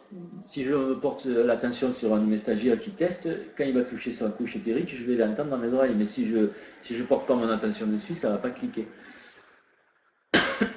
Est-ce que des présences apparaissent sur des photos, téléphones portables, numériques? Alors non, les présences, moi je les prends en photo, moi c'est souvent des photos que les gens m'envoient pour me demander qu'est-ce que c'est. Qu'est-ce que c'est qu'ils ont pu prendre. Donc, si vous avez fait des photos extraordinaires, si vous les envoyez, je peux vous dire, moi je peux tester sur la photo, ben là en bas c'était une grande fée, en bas à droite c'est l'archange, c'est un archange, en haut à gauche c'est une petite fée, et en haut à droite c'est un ange gardien qui était derrière la personne qui faisait son jardin. Donc c'est des gens qui m'envoient leurs photos et moi après je trie, il y en a quand même les 2 tiers c'est des reflets du soleil, c'est rien du tout. Mais il y en a au moins 1 sur 3, c'est vraiment quelque chose. Nathalie demande si elle peut communiquer avec son ange le soir et la nuit. Parce qu'elle ne peut pas avant 19 heures apparemment. Oui, l'ange gardien, il est toujours là, il dort pas, je ne sais pas s'il dort d'ailleurs la nuit. Non, il est toujours là, il n'y a pas de problème. Marc est toujours accompagné par une dragonne en permanence. Qu'est-ce que fait? Si on est accompagné par une dragonne, c'est très bien. Il faut lui demander quelle est sa spécialité. Si on est accompagné par un être invisible, déjà, il faut lui demander quelle est sa spécialité. Comme ça, vous pouvez collaborer avec lui. S'il est spécialisé dans la dynamisation, dans la protection, ils ont tout un tas de spécialités et selon ce qu'il sait faire. Après, vous pouvez lui faire faire des choses, et puis voir quelle est sa meilleure offrande pour savoir comment vous pouvez le remercier. Ce qui est important, c'est de créer la relation. Ouais, c'est important de créer la relation et de leur demander qu'est-ce qu'ils ont besoin aussi. Comme ça, il y a vraiment, véritablement un échange. Voilà, si vous avez des photos extraordinaires, vous pouvez les envoyer donc à la maison d'édition, au contact de la maison d'édition au Villeroy, et puis la secrétaire, elle me les renvoie sur mon adresse. Voilà. J'ai pas toujours le temps de répondre, hein, ça dépend où je suis, mais voilà, j'essayerai quand même de répondre au mieux.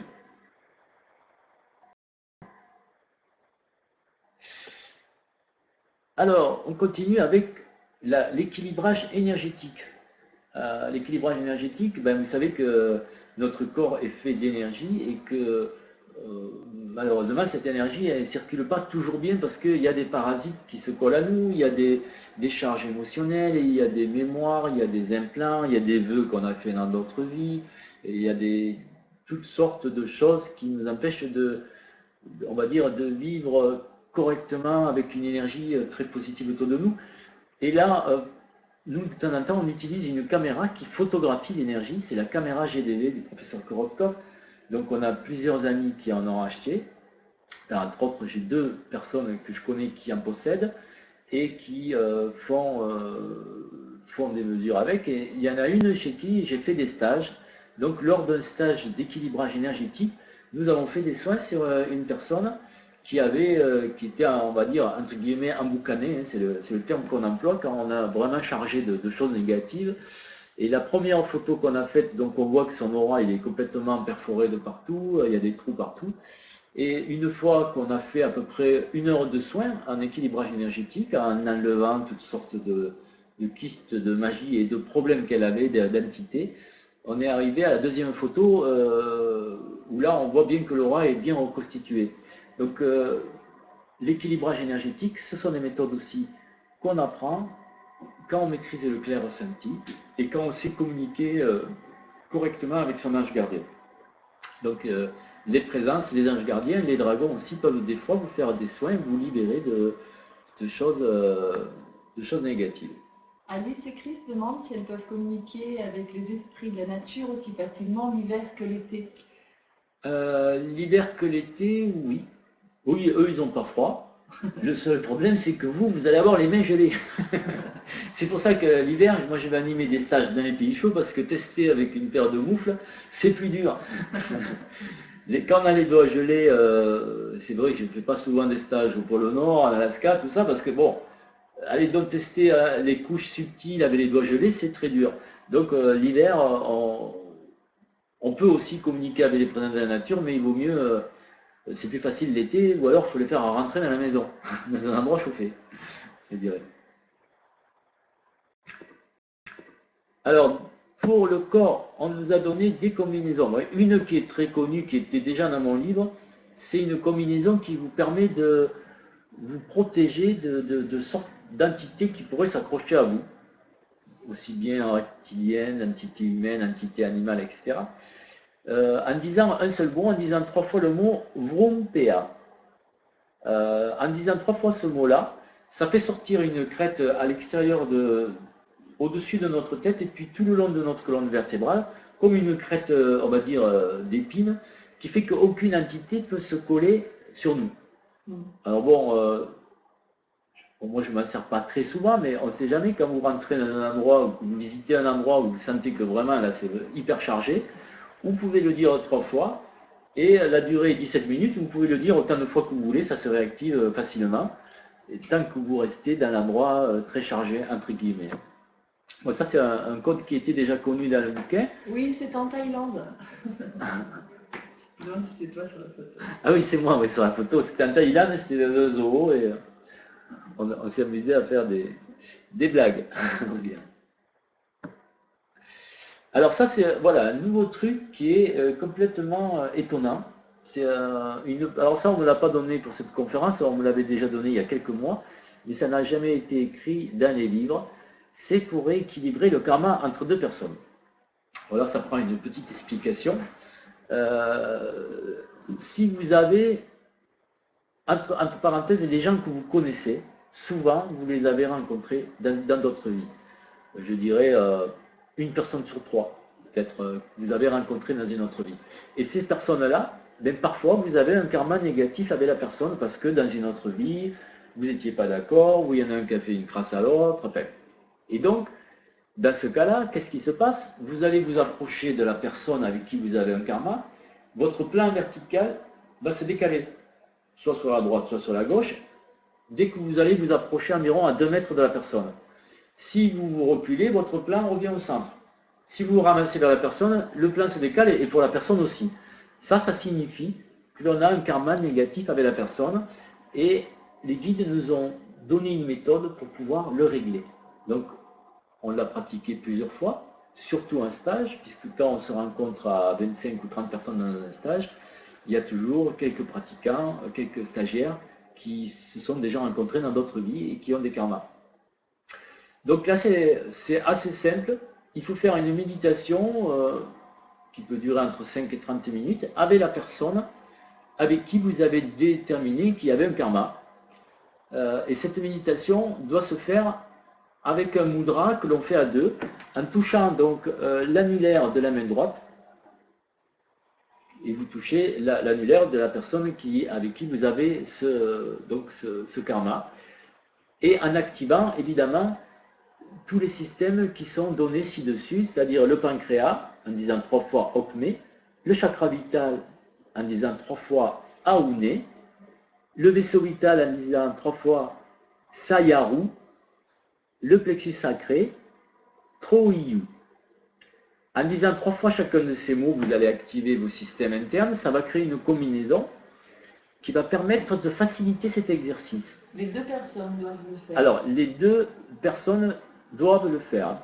Alors, on peut le faire avec sa propre famille, hein, parce que dans sa propre famille, on peut avoir aussi un karma négatif avec quelqu'un de la famille. Quand vous allez faire ça, la méditation ou le rééquilibrage va durer entre 5 et 30 minutes. Il y a un moment où vous allez sentir que tout se désactive, c'est que le rééquilibrage est fini, et vous allez pouvoir le vérifier tout simplement parce qu'en vous approchant de la personne, votre plan vertical ne va plus se décaler. C'est un exercice intéressant parce que pendant qu'on fait ce rééquilibrage, on peut avoir aussi des visions entre guillemets. Et oui, dans le livre, pardon, j'avais fait une faute d'orthographe, c'est un M. Donc dans le deuxième tirage, on l'a modifié, il y avait une faute d'orthographe. Donc vous pouvez avoir pendant l'équilibrage énergétique pour équilibrer le karma, vous pouvez avoir des visions de ce qui s'est passé au cours de l'ancienne vie, qui c'est qui a fait des méchancetés à l'autre, ou qu'est-ce qui s'est passé exactement. Bon voilà, s'il n'y en a pas, c'est pas grave, le principal c'est que le karma se rééquilibre. D'ailleurs, il y avait un petit truc qu'on a découvert aussi, c'est comment reconnaître les gens que l'on a rencontrés dans d'autres vies, mais avec qui on a un karma positif, c'est-à-dire avec qui tout s'est très bien passé. On a découvert un truc récemment, c'est nos guides qui nous l'ont soufflé à l'oreille, c'est que quand vous regardez quelqu'un avec qui vous avez eu déjà une rencontre dans une autre vie, votre canal de clairvoyance s'active.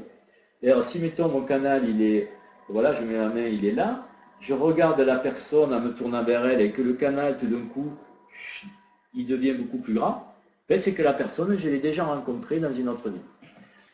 Ça c'est pour reconnaître les gens avec qui que l'on a côtoyé dans une autre vie. Et ça, alors que là, l'autre, c'est pour équilibrer le karma entre deux personnes. C'est deux choses différentes. Ça peut pas dû être clair pour Marc parce qu'il repose la question si les deux personnes doivent prononcer les mots. Oui, les deux personnes qui veulent annuler le karma doivent être OK et doivent prononcer toutes les deux ce système.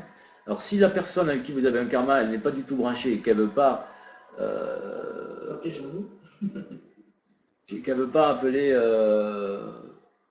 ouais, si la personne avec qui vous avez le karma ne veut pas faire l'expérience avec vous, ben vous êtes coincé parce qu'il faut que les deux soient d'accord pour faire cette expérience. Donc voilà, il y a des limites à tout. Donc voilà, vous pouvez voir si vous me connaissez, vous me voyez, là vous pouvez me tester. Moi je ne vous vois pas par contre, je ne peux pas vous tester, mais si vous me connaissez, ben, quand vous me regardez, ça va activer votre canal.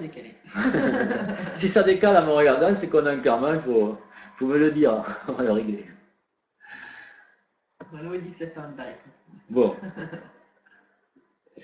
Alors, un autre truc, oui, qu'on avait abordé dans une conférence précédente, c'est le système Taurus, qui est vraiment un système extraordinaire que nous possédons. Je conseille à tout le monde de pratiquer ce système, surtout que j'ai mis sur mon site internet un extrait dans la boutique où je vends le livre Connais-toi toi-même, mais mes guides m'ont demandé de mettre comme extrait le Taurus, justement pour que ça soit accessible gratuitement à tous. Donc vous pouvez aller voir ce que c'est de plus près le Taurus, c'est expliqué sur le site. C'est un système qui crée un champ magnétique autour de soi, qui est extraordinaire, mais qui est très très puissant, ce qui fait qu'il ne faut pas, on ne peut pas l'activer. On ne peut pas l'activer au 4e niveau, par exemple, de seul coup. Il faut d'abord le faire au 1er niveau pendant une semaine, après la semaine suivante encore au 2e niveau, etc., etc. Donc il y a des précautions, il ne faut pas l'activer trop vite. Par contre, quand vous avez acquis la maîtrise de ce système, on peut faire des choses complètement surprenantes, comme par exemple la combinaison qui est présentée ici, le Taurus au 4e niveau, plus le chakra vital. Le chakra vital, donc c'est un chakra secondaire qui se trouve sous le sein gauche pour les hommes et sous le sein droit pour les femmes. Et ce système-là, le Taurus plus le chakra vital, permet de régénérer puissamment les cellules au point de rajeunir, entre guillemets. Bon, après, il y a des combinaisons beaucoup plus fortes si on veut arrêter de vieillir, on va dire, mais il faut avoir acquis un certain niveau d'initiation. Mais disons que là, c'est accessible à relativement tout le monde, une combinaison qui régénère les cellules d'une façon très puissante. Donc, je ne vous conseille pas de l'activer au 4e niveau, votre Taurus, mais vous pouvez d'ores et déjà l'activer au 1er niveau. Donc, au 1er niveau, ça, vous pouvez en faire l'expérience tout de suite. Nathalie Alain pose la question, quelle différence il y a entre le Taurus et la Merkaba au niveau des voyages multidimensionnels? Je ne pourrais pas dire quelle est la différence, parce que moi, je ne fais pas de voyage multidimensionnel, on va dire. Hein. Je me sers surtout de la Merkaba et du Taurus pour activer des combinaisons. Pour moi, le Taurus est plus puissant que la Merkaba, mais ils ont tous les deux des utilités différentes. Il y a des combinaisons qu'on peut faire que avec la Merkaba et d'autres que avec le Taurus. Donc, on ne peut pas dire qu'il y en a un qui est mieux que l'autre. Mais je dirais, pour moi, je suis plus amateur du Taurus. On va dire, le Taurus, je trouve que c'est génial. La Merkaba aussi, sûrement. Alors, on peut faire même les deux en même temps. Il y a une combinaison avec Taurus 3 plus Merkaba 3, c'est une combinaison de protection qui est géniale aussi. Bon, il y a plein de choses à faire et plein de choses à dire et expérimenter avec ça. Quand on commence à faire l'activation, on doit faire en 7 jours. Si on rate un jour, est-ce qu'il faut tout recommencer? Non, si on rate un jour, on peut. Le principal, c'est de le faire 7 fois avant d'attaquer la 2e fois. Donc, vous pouvez faire ça même une fois par semaine et à la 7e semaine, faire le 2e niveau. Mais le tout, c'est de ne pas aller trop vite. Parce que si on active les choses trop vite, ça peut nous créer des dérèglements en nous, on va dire. Donc, si vous voulez, je ne sais pas si d'ailleurs la prochaine diapo, je ne me rappelle plus ce que c'était. Ah ouais, là, l'autre elle est géniale. Alors, pour le Taurus, S'il n'y a pas plus de questions, en tout cas, je vous conseille de vous y plonger à fond dans ce système. C'est vraiment un système génial et qui va nous servir pour les temps futurs. On va en avoir besoin, donc travailler là-dessus, c'est important pour ceux qui viennent vers nous et pour, on va dire, les transformations planétaires actuelles. Voilà, on va passer à un autre truc, toujours sur le corps humain, puisque là on finit par ça. Un truc qui est génial et que mes guides nous ont donné pour la conférence. C'est une activation qui permet d'élever le taux d'immunité pendant plusieurs jours. Parce que bon, on connaissait des activations qui permettaient d'élever le taux d'immunité. Mais là, cette activation, ça tient une semaine. C'est-à-dire que la dernière fois, bon, quand on l'a expérimenté, moi j'étais à 83% et je suis monté à 93%. Donc j'ai pris 10% d'immunité en faisant cette activation. Alors évidemment, le problème, c'est qu'il faut que le torus, vous ayez déjà la maîtrise du torus au 3e niveau. Pour ça, je vous dis, quand vous avez la maîtrise du torus, après, il y a plein de combinaisons géniales. Donc, si vous avez la maîtrise du torus au 3e niveau, vous pouvez faire cette combinaison. Vous mesurez votre taux d'immunité global avant, vous faites la combinaison, vous attendez à peu près 1 heure et vous le remesurez. Vous allez voir, vous allez considérablement augmenter. Et ça va tenir pendant une semaine. C'est-à-dire, si vous êtes dans un coin où il y a une épidémie, ou je sais pas, un endroit où vous pensez qu'il vous faut vraiment avoir un bon taux d'immunité parce qu'il y a des problèmes. Ne serait-ce quand on change de saison. Ouais, au changement de saison, par exemple, ou quand vous voyagez, justement, quand on voyage, le changement de climat, on s'affaiblit un peu, on peut pratiquer cette augmentation du taux d'immunité. C'est un renforcement du taux d'immunité. Donc voilà, vous pouvez le faire chaque semaine. D'ailleurs, moi, c'est ce que je vais faire. Hein. Chaque semaine, relancer le truc. Et là, vous avez toujours votre taux d'immunité au top. Donc ça, cette combinaison, on ne la connaissait pas avant. Ça, c'est encore les guides de l'intraterre qui nous ont donné la combinaison. Est-ce que les mots, peut-être les dire pour la phonétique, ce sera plus simple? Alors, oui, je peux vous dire les mots pour la phonétique. Donc, pour le torus, pour activer le torus, il faut dire j'active le système YOU. Donc ça, il faut le dire 3 fois. Et si vous voulez l'activer au 2e niveau, après, vous dites j'active le système YOU au 2e niveau. Mais quand vous l'activez au 2e niveau, il faut quand même passer par le premier, même si vous avez l'habitude de l'activer. Donc vous passez par le premier, vous attendez 1 minute ou 2, déjà ça monte à 6000%. Après, vous demandez l'activation du système YOU au 2e niveau, vous attendez encore 1 ou 2 minutes, vous allez monter à 9000%. Et après, au 3e niveau, vous allez monter à je ne sais plus combien, je n'ai pas le tableau sous les yeux, mais encore un peu plus. Et une fois que vous avez activé votre torus au 3e niveau, vous activez le thymus. Donc le thymus, le code c'est entry-I. Et ce que j'ai oublié de marquer là-dessus, c'est que vous devez activer la glande du thymus au 2e niveau. Donc une fois que vous avez dit 3 fois le code, vous dites maintenant, j'active la glande du thymus au 2e niveau.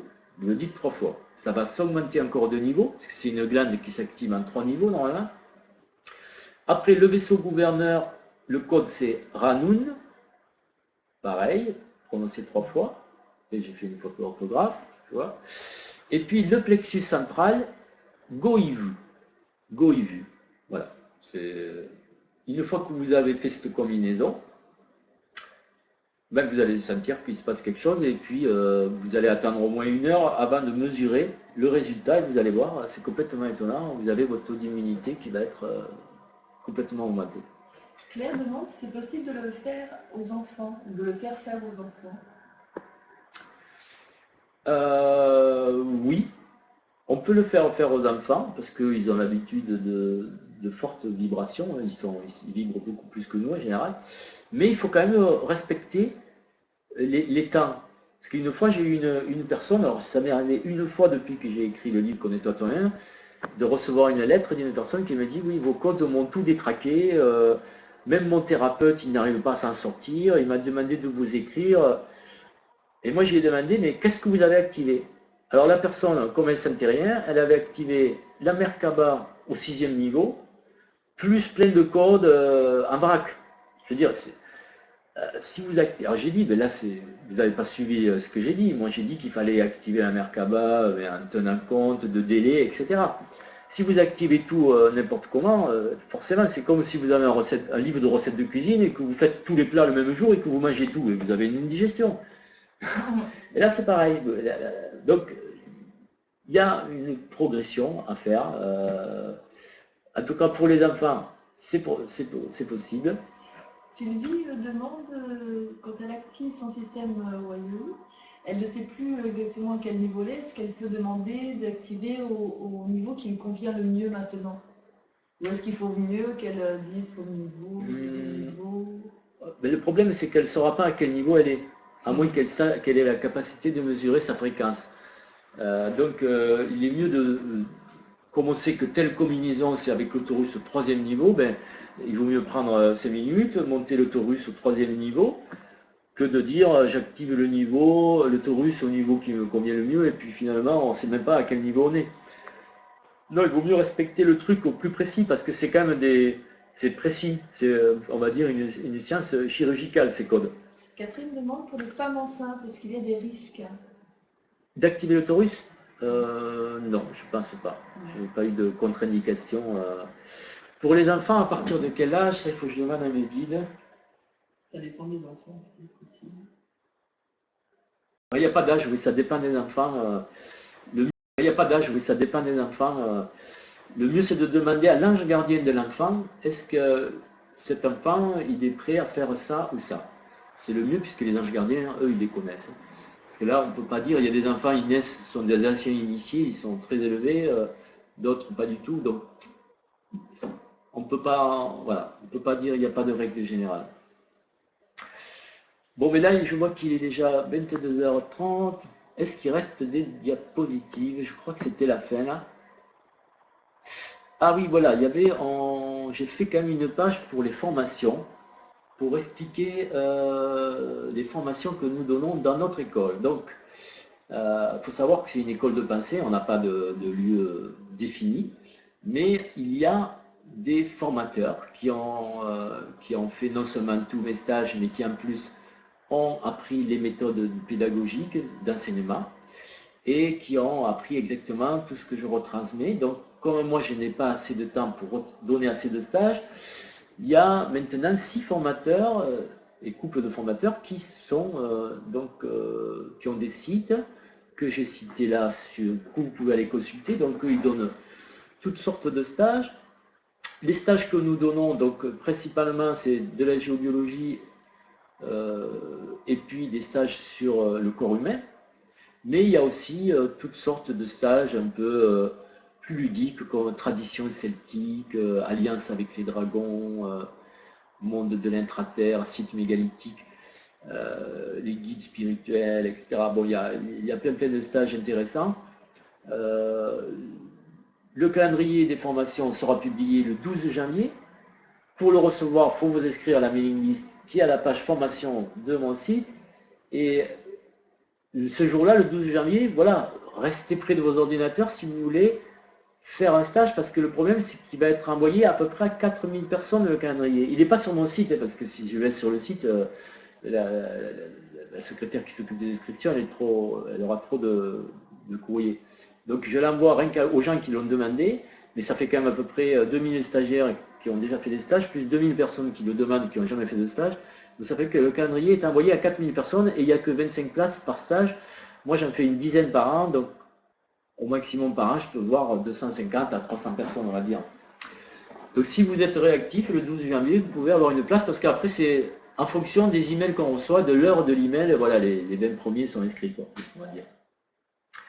Sinon, vous avez la possibilité d'aller sur le site des copains. Mais sinon, voilà, allez sur les sites des autres formateurs, et là, eux, ils ont de la place, ils sont super bons, c'est des super copains, voilà. C'est une grande famille. C'est toute une grande famille, on fait des voyages ensemble chaque année pour étudier des sites sacrés et tout ça. Donc, voilà, tous les copains, là, ils seront très contents de vous rencontrer. Les formateurs sont un peu partout en France. Enfin, disons qu'ils sont plus quand même vers le sud de la France, hein, mais ils se déplacent un peu partout. Il y en a qui vont faire des stages en Alsace, en Belgique, en Suisse, on va dire, c'est peut-être la région de Bretagne où on est le plus éloigné. On va moins souvent en Bretagne. Marie demande pour les soins, vers qui elle se tourne? Alors pour les soins ou pour les expertises, tous les formateurs sont tous des experts en soins et en géobiologie puisqu'ils ont fait tous mes stages. Et non seulement ça, ils en donnent aussi. Donc ils sont enseignants en équilibrage énergétique, enseignants en géobiologie. Moi je fais plus de soins à distance ni de géobiologie à distance parce que j'ai plus le temps. Donc il faut se tourner vers eux. Ils peuvent vous équilibrer, ils peuvent vous faire des expertises pour les maisons, etc. Et tout ça pour des prix assez raisonnables, puisque dans notre école, on essaye de maintenir des prix assez bas. On est d'ailleurs l'école peut-être de géobiologie, voilà, où on est les moins chers. On est 75 € par jour le stage et 50 pour les chômeurs. Donc normalement, vous ne trouverez pas moins cher. On essaye que ça soit accessible à tous, quoi. Voilà, donc sinon, qu'est-ce que pour finir, j'avais peut-être. Ah oui, je voulais quand même juste. J'avais fait une petite page pour expliquer bon, que la géobiologie sacrée, ça allait, c'était au-delà, on va dire, au-delà de tout ce qu'on peut imaginer, puisque ça nous fait comprendre comment fonctionne notre planète, comment les sites sacrés sont reliés entre eux, comment fonctionnent les grilles énergétiques autour de notre planète. Donc il y a plusieurs grilles, bon moi j'en connais à peu près 7 ou 8, et des grilles énergétiques autour de la planète. Faut savoir qu'actuellement il y a des grilles de l'intraterre qui ont été activées ces dernières années. Les grilles, la grille cristalline entre autres, qui maintenant est en train de se manifester donc sur le plan sur la 13e dimension. Donc vous avez des réseaux cristallins, des cheminées cristallines et même des êtres de la nature qui ascensionnent en ce moment et qui passent de la 7e dimension à la 13e dimension. Il se passe des choses extraordinaires sur notre planète actuellement. Il y a même la grille de l'ascension qui est en train de s'activer actuellement, alors que ça fait plus de 12 000 ans qu'elle ne s'est pas activée. Donc ça promet dans les temps futurs, il va y avoir des mouvements, des gros mouvements. Et c'est la géobiologie sacrée nous permet de comprendre un peu ce qui se passe sur la planète et comment ça fonctionne pour elle. Et je dirais que c'est la base, on va dire. Et après, peut-être une des bases aussi, c'est comprendre nous qui nous sommes, l'initiation. Est-ce que c'est pas le plus grand but que nous avons dans notre existence, c'est d'arriver à un niveau d'initiation qui nous permette de comprendre toutes ces choses-là et d'évoluer et peut-être de passer justement dans des dimensions supérieures. Donc pour ceux qui ont lu le livre Connais-toi toi-même et qui ont fait les exercices sur l'initiation, je peux vous dire deux choses que je n'ai pas écrites dans le livre. C'est que pour savoir si vous avez réussi à faire tous les exercices et si vous êtes vraiment maintenant arrivé à être initié, on va dire c'est la première marche d'un escalier qui vous conduira au fait de l'initiation, mais si vous êtes arrivé là, vous pouvez le reconnaître à plusieurs éléments. Déjà, si vous avez fini les exercices pour savoir si vous êtes initié, ben, si vous êtes initié, vous n'avez plus un ange gardien, mais vous avez un archange gardien qui est dans la 71e dimension, qui fait 4 km de haut. Donc ce n'est plus les archanges de la 13e dimension qu'on trouve dans l'explorateur, c'est des archanges, c'est les mêmes archanges, mais qui ont dans leur manifestation supérieure.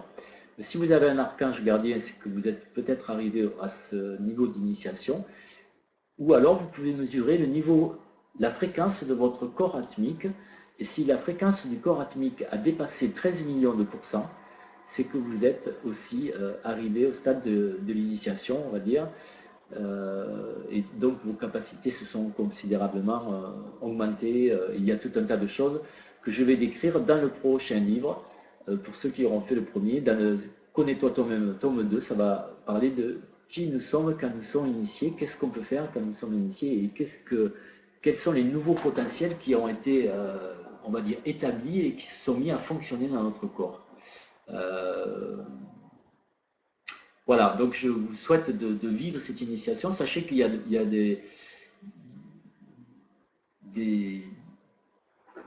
je dirais plusieurs dizaines, peut-être des centaines de personnes qui ont maintenant franchi ce cap en faisant les exercices du livre. Donc, l'avantage à l'heure actuelle, c'est que tout est accéléré et que l'initiation qui vous aurait demandé 20 ans ou même plusieurs vies dans les temps anciens, maintenant vous pouvez le vivre en 6 mois. Vous pouvez le vivre en quelques mois. Et je vous conseille de le vivre maintenant parce que c'est une chance inouïe que nous avons de vivre ce passage-là et cette initiation. Voilà, on va se quitter là-dessus. Je vais partir donc moi quelques mois en hiver, travailler sur mes livres, faire des stages dans les pays chauds et je reviens peut-être en février ou en mars. Et puis il y aura sûrement d'autres